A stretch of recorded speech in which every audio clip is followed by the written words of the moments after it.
আল্লাহ তোমার দরবারেতে হাজার শুকরিয়া, হাসিনা পালাইছে দেশটা ছাড়িয়া, হাসিনা পালাইছে দেশটা ছাড়িয়া। কথা বলেন ঠিক না বেঠিক? কোথায় আওয়ামী লীগ, কোথায় কাদের কাকা, কোথায় গেল ওই জালিমের গরম গরম কথা? কথা বলেন ঠিক না বেঠিক? খেলা হবে, খেলা হবে, খেলা হবে, খেলা হবে বইলা কাকা গেল পালাইয়া, হাসিনা পালাইছে দেশটা ছাড়িয়া, হাসিনা পালাইছে দেশটা ছাড়িয়া। কথা বলেন ঠিক না বেটি?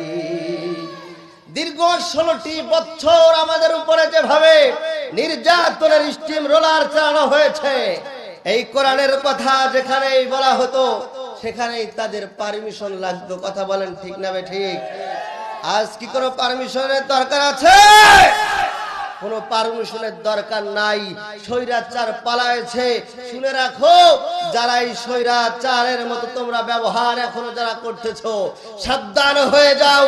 আমি তোমাদেরকে হুঁশিয়ারি করতে চাই, তোমরা যদি হাসিনার মতো না পালাতে চাও তাহলে সাবধান হয়ে যাও।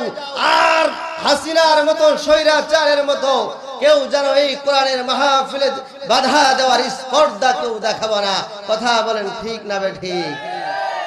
যারা এই কোরআনের মাহফিলে বাধা দিবে, অতীতের ইতিহাস ঘাটলে দেখা যায় যুগে যুগে তারাই ধ্বংস হয়ে গিয়েছে, জুতার পিটা খেয়ে এই দুনিয়া থেকে বিদায় নিয়েছে। কথা বলেন ঠিক না বেঠিক?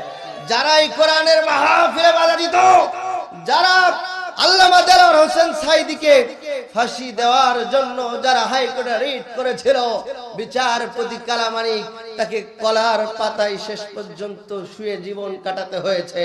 কথা বলেন ঠিক না বেঠিক? শুধু তাই নয়, শুনেছি নাকি তার আন্ডাও ফিরে গিয়েছে। শোনেন নাই?